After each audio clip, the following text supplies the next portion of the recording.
고요한 밤, 무수한 별들이 반짝이는 하늘을 올려다보며 이런 생각해 보신 적 있으신가요? 만약 우리가 전능한 창조주 하나님을 직접 알 수 있다면 그분은 과연 어떤 분이실까? 하는 생각 말입니다. 우리 모두의 마음 깊은 곳에는 이 질문이 자리하고 있을 겁니다.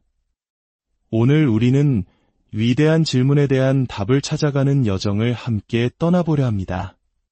본격적인 이야기에 앞서 잠시 여러분의 시간을 내주시어 이 채널에 구독과 좋아요를 눌러주시면 감사하겠습니다.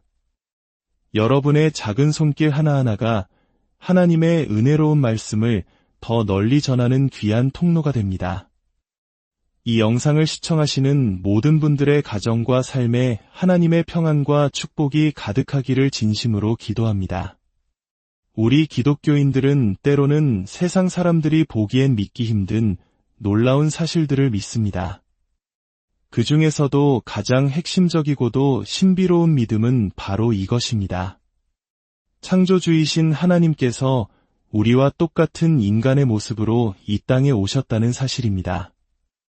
어릴 적부터 교회에 다녔거나 기독교 문화에 익숙한 분들에게는 이 이야기가 당연하게 들릴지 모릅니다. 하지만 잠시 멈춰서 진지하게 생각해보면 이것은 실로 엄청난 사건입니다. 우주를 만드신 분이 연약한 인간이 되셨다니요. 처음 이 이야기를 접하는 분이라면 잠깐만요, 그건 좀 받아들이기 힘든데요. 라고 생각하는 것이 어쩌면 당연합니다. 이 놀라운 이야기를 우리에게 가장 생생하게 전해준 사람은 바로 사도 요한입니다. 마태, 마가, 누가, 그리고 요한. 이 4명의 복음서 저자 중 요한은 예수님의 사역을 처음부터 끝까지 자신의 눈으로 직접 목격한 증인이었습니다. 만약 여러분이 기독교 신앙에 대해 아직 확신이 없거나 회의적인 마음을 가지고 계신다면 바로 이 목격자들의 증언 때문에 우리가 이 모든 것을 믿는다는 사실을 기억해 주셨으면 합니다. 요한은 그 목격자 중 한 명이었습니다. 그는 3년이라는 시간 동안 예수님을 그림자처럼 따라다니며 그분의 모든 말과 행동을 지켜보았습니다. 그는 예수님께서 하나님의 아들이심을 굳게 믿었습니다. 하지만 그의 믿음은 엄청난 시련을 겪습니다. 그가 그토록 믿고 따르던 예수님께서 십자가에 못 박혀 돌아가시는 모습을 자신의 눈으로 직접 보았기 때문입니다. 하나님의 아들이 어떻게 저렇게 무력하게 죽을 수 있단 말인가, 그의 세상은 무너지는 듯했습니다. 그러나 사흘 뒤 텅 빈 무덤을 들여다본 순간 그의 절망은 환희로 바뀌었습니다. 다시 살아나셨다. 그분은 정말 하나님의 아들이셨다. 이후 요한은 만나는 모든 사람에게 이 사실을 전했습니다. 그의 증언은 너무나도 강력해서 그가 가는 곳마다 수많은 사람들이 예수님을 믿기 시작했습니다. 로마 제국은 이 새로운 신앙의 확산을 막기 위해 요한을 죽이려 했습니다. 하지만 이상하게도 기독교인을 1명 죽이면 10명의 새로운 기독교인이 생겨나는 기현상이 벌어졌습니다. 결국 로마 황제는 요한을 죽이는 대신 에게 해의 외딴 섬, 반모섬으로 유배를 보냅니다. 상상해 보십시오. 이제 백발이 성성한 늙은 사도가 되어 거친 파도 소리만 들리는 고독한 섬에 홀로 남겨진 요한의 모습을 말입니다. 그는 그곳에서 자신의 인생을 되돌아보며 다음 세대에게 예수님에 대한 진실을 반드시 기록으로 남겨야겠다고 다짐합니다. 그렇게 해서 요한복음, 요한 1, 2, 3서, 그리고 요한계시록이 탄생하게 됩니다. 요한이 예수님과 함께했던 3년의 시간을 한 문장으로 요약해야 한다면 그는 무엇이라고 썼을까요? 그가 보고, 듣고, 직접 경험했던 모든 것을 압축하여 우리에게 전하고자 했던 핵심 메시지는 바로 이것이었습니다. 말씀이 육신이 되어 우리 가운데 거하심에 우리가 그의 영광을 보니 아버지의 독생자의 영광이요 은혜와 진리가 충만하더라. 여기서 우리 가운데 거하심에라는 표현은 단순히 우리와 함께 사셨다는 의미를 넘어섭니다. 마치 광야 시절 이스라엘 백성들 한가운데에 하나님의 임재를 상징하는 성막이 세워졌던 것처럼 하나님께서 친히 텐트를 치고 우리 곁에 오셨다는 생생한 의미를 담고 있습니다. 요한은 강조합니다. 이것은 내 개인의 생각이 아닙니다. 우리가 보았습니다. 여기서 우리는 누구일까요? 마태, 베드로, 야고보, 그리고 다른 모든 제자들, 우리 모두가 똑똑히 그분의 영광을 보았습니다. 그 영광은 바로 아버지 하나님의 단 하나뿐인 아들, 예수님에게서만 나올 수 있는 영광이었습니다. 만약 이 이야기가 사실이라면, 만약 요한과 베드로, 그리고 예수님의 친동생이었던 야고보의 증언이 모두 사실이라면, 우리는 여기서 한 가지 중요한 질문을 던져야 합니다. 도대체 왜 하나님은 우리와 같은 인간의 모습으로 이 땅에 오셔야만 했을까요? 이것은 당시 그 누구도 예상하지 못했던 일이었습니다. 유대인들은 자신들을 로마의 압제에서 구해줄 메시아를 기다리고는 있었지만 그 메시아가 하나님 자신일 것이라고는 상상조차 하지 못했습니다. 고대의 모든 종교를 둘러봐도 인간이 신이 되기 위해 끊임없이 노력하는 이야기는 있어도 신이 인간을 찾아 내려오는 이야기는 찾아보기 힘듭니다. 이집트의 파라오들은 스스로를 신이라 칭했고 로마의 황제들은 죽은 후에 신격화되기를 원했습니다. 인류의 역사는 언제나 인간이 더 높은 곳으로 올라가려는 욕망의 역사였습니다.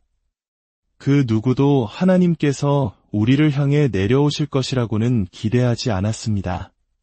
더군다나 온 우주의 창조주가 말구유에 연약하고 작은 아기의 모습으로 오실 것이라고는 꿈에도 생각하지 못했습니다.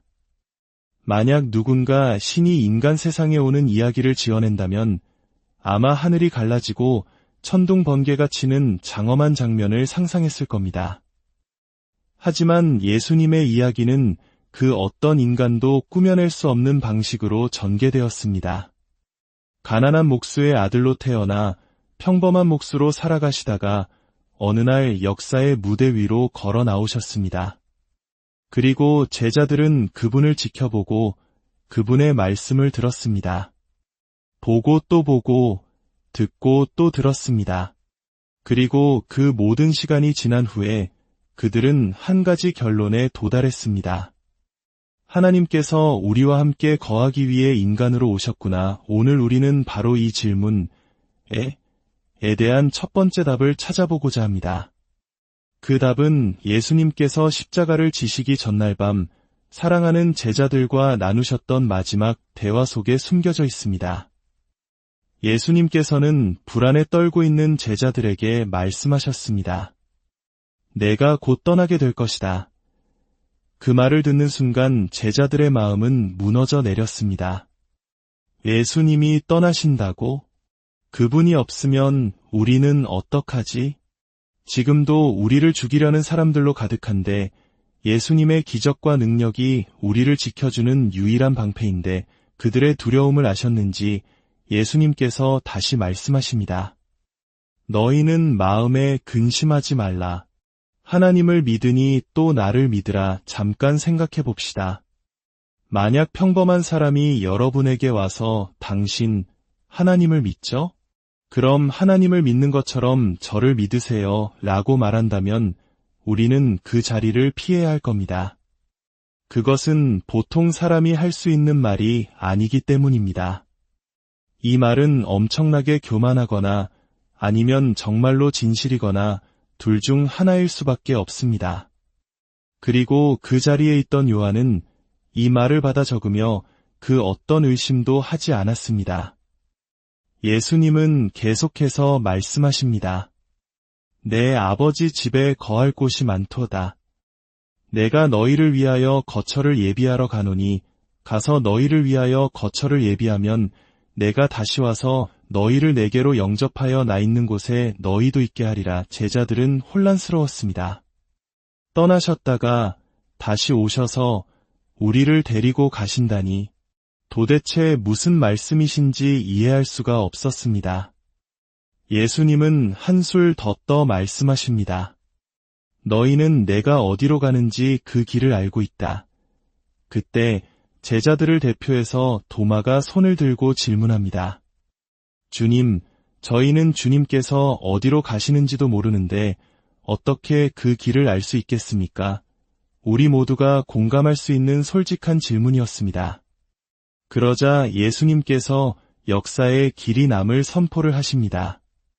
내가 곧 길이요, 진리요, 생명이니 나로 말미암지 않고는 아버지께로 올 자가 없느니라. 이 말씀은 기독교 신앙의 핵심이자 동시에 많은 사람들이 기독교를 받아들이기 어려워하는 이유이기도 합니다. 어떻게 오직 한 가지 길만이 진리라고 말할 수 있는가? 너무나 배타적이고 편협하게 들릴 수 있습니다. 맞습니다. 이 주장은 매우 단호하고 절대적입니다. 그리고 예수님께서는 자신의 사역 마지막에 이 사실을 그 누구보다 분명하게 못 박으셨습니다. 예수님은 이어서 말씀하십니다. 너희가 나를 알았더라면 내 아버지도 알았으리로다. 이제부터는 너희가 그를 알았고 또 보았느니라. 또다시 자신과 하나님 아버지를 동일시하시는 이 말씀의 제자들은 더욱 혼란에 빠졌습니다. 바로 그때 빌립이라는 제자가 나섭니다. 그는 어쩌면 우리 모두의 마음속에 있는 가장 근본적인 질문을 던집니다. 이 질문은 종교가 있든 없든 누구나 한 번쯤 품어봤을 법한 질문입니다. 주여, 아버지를 우리에게 보여주옵소서. 그리하면 족하겠나이다. 주님, 저희에게 하나님을 직접 보여주세요. 그러면 저희는 더 이상 아무것도 바라지 않겠습니다. 이 얼마나 간절하고 솔직한 요청입니까? 우리 삶에도 그런 순간이 있지 않나요? 하나님, 살아계시다면 제게 확실한 증거 하나만 보여주세요. 당신이 정말 존재하시고 제 이름을 아신다는 사실 하나만 알 수 있다면 제 인생의 어떤 어려움도 견뎌낼 수 있을 것 같습니다. 빌립의 이 간절한 요청에 예수님께서는 이렇게 대답하십니다. 빌립아, 내가 이렇게 오래 너희와 함께 있으되 내가 나를 알지 못하느냐? 나를 본 자는 아버지를 보았거늘 어찌하여 아버지를 보이라 하느냐? 이것이 바로 오늘 이야기의 핵심입니다. 빌립아, 너는 지금 내 평생에 하나님을 가장 가까이서 보고 있는 것이란다. 만약 내가 하나님 아버지가 어떤 분이신지 알고 싶다면 바로 나 예수를 보면 된다. 예수님은 계속해서 설명하십니다. 내가 너희에게 이르는 말은 스스로 한 것이 아니라 내 안에 계신 아버지께서 자신의 일을 하시는 것이니라. 이 말씀의 의미를 깊이 생각해 보십시오. 하나님께서 어떤 말씀을 하실지 궁금합니까? 그렇다면 예수님의 말씀을 들으십시오. 하나님께서 어떤 태도를 가지신 분인지, 어떤 사람을 어떻게 대하시는지, 돈이나 관계, 혹은 고난에 대해 어떻게 생각하시는지 알고 싶습니까? 그렇다면 예수님의 삶을 들여다보십시오. 하나님께서 특정한 상황에 어떻게 반응하시고 어떻게 행동하실지 궁금합니까? 그렇다면 예수님께서 어떻게 행동하셨는지를 보십시오. 하나님은 우리가 그분에 대해 더 이상 추측하거나 상상하기를 원치 않으셨습니다. 그래서 그분은 우리에게 정보를 보내는 대신 자기 자신을 직접 보내셨습니다. 우리와 같은 유한한 인간이 무한하신 하나님을 온전히 이해할 수는 없지만 우리가 이해할 수 있는 최선의 방법으로 자신을 보여주시기 위해 친히 인간의 몸을 입고 우리 가운데로 내려오신 것입니다. 이것이 바로 하나님께서 인간이 되신 첫 번째 이유입니다. 우리에게 하나님이 어떤 분이신지를 가장 명확하게 보여주시기 위함입니다. 예수님은 하나님에 대한 최고의 설명을 가지고 있다고 주장하신 것이 아닙니다. 예수님은 자기 자신이 바로 하나님에 대한 최고의 설명 그 자체라고 선언하셨습니다. 저와 같은 목회자나 신학자들은 하나님에 대한 설명을 제공할 뿐입니다. 하지만 예수님은 우리에게 말씀하십니다. 나를 보아라. 내가 바로 그 설명이다. 만약 이 말이 사실이라면 이것은 정말 놀라운 소식입니다. 우리가 하나님에 대해 알 수 있는 가장 확실하고 좋은 방법은 예수님의 말씀을 듣고 그분의 삶을 지켜보는 것이라는 뜻이기 때문입니다. 그런데 우리는 종종 다른 곳에서 하나님을 찾으려는 경향이 있습니다. 우리는 우리 주변에서 일어나는 상황들을 통해 하나님을 해석하려고 합니다. 예를 들어 간절히 원하던 시험에 합격하면 하나님께서 내 기도를 들어주셨다 고 기뻐하고, 떨어지면 하나님은 내 기도에 응답하지 않으시는구나 라며 실망합니다. 하지만 10년이 지난 후에 돌아보면 그때 그 시험에 떨어진 것이 오히려 내 인생에 더 큰 축복이었음을 깨닫게 될 때도 있습니다. 이처럼 우리는 상황을 해석하는데 매우 서툽니다. 또 우리는 종교적인 전통 속에서 하나님을 찾으려 합니다. 물론 전통은 중요합니다. 하지만 때로는 인간이 만든 전통이 너무 경직되어서 살아계신 하나님의 모습을 왜곡하거나 제한하기도 합니다. 어떤 전통은 하나님을 모든 것을 안 되라고만 하시는 무서운 분으로 만들고, 또 어떤 전통은 하나님을 특정 정치적 이념과 동일시하기도 합니다. 이 모든 것은 하나님의 온전한 모습이 아닙니다. 어떤 사람들은 자신의 내면을 깊이 들여다봄으로써 하나님을 찾으려 합니다. 명상과 성찰은 분명 가치 있는 일입니다. 하지만 우리의 내면은 유한하며 우리의 생각과 감정은 계속해서 변합니다. 10대의 내가 생각하는 하나님과 30대의 나, 그리고 60대의 내가 이해하는 하나님은 다를 수 있습니다. 마지막으로 우리는 장엄한 자연 속에서 하나님의 솜씨를 발견합니다. 거대한 산과 드넓은 바다를 보며 창조주의 위대함을 느끼는 것은 당연합니다. 하지만 자연을 자세히 들여다보면 그 안에는 약육강식이라는 냉혹한 법칙만이 존재합니다. 자연에는 은혜도, 용서도, 긍휼도 없습니다. 자연은 하나님의 능력의 일부를 보여줄 수는 있지만 그분의 인격, 특히 그분의 사랑을 온전히 보여주지는 못합니다. 이것이 바로 오늘 우리가 나눈 이야기가 그토록 중요한 이유입니다. 우리를 만드신 하나님께서는 우리가 상황이나 전통이나 내면이나 자연에만 의존하여 자신을 오해하기를 원치 않으셨습니다. 그 모든 것 너머에 있는 당신의 진짜 모습을 보여주시기 위해 직접 우리에게 오셨습니다. 그러므로 우리가 예수님을 지나쳐 다른 곳에서 하나님을 찾는다면 우리는 오히려 하나님에게서 멀어지는 것입니다. 예수님을 빼고 하나님을 이야기하려 한다면 우리는 하나님의 가장 중요한 본질을 놓치게 됩니다. 그래서 오늘 여러분께 한 가지 제안을 드리고 싶습니다. 이번 한 주 마태, 마가, 누가, 요한복음 중 하나를 선택해서 읽어보시는 것은 어떨까요? 마가복음이 가장 짧고 누가복음이 연대기 순으로 잘 정리되어 있습니다. 어떤 복음서든 좋습니다. 다만 한 가지 질문을 마음에 품고 읽어보십시오.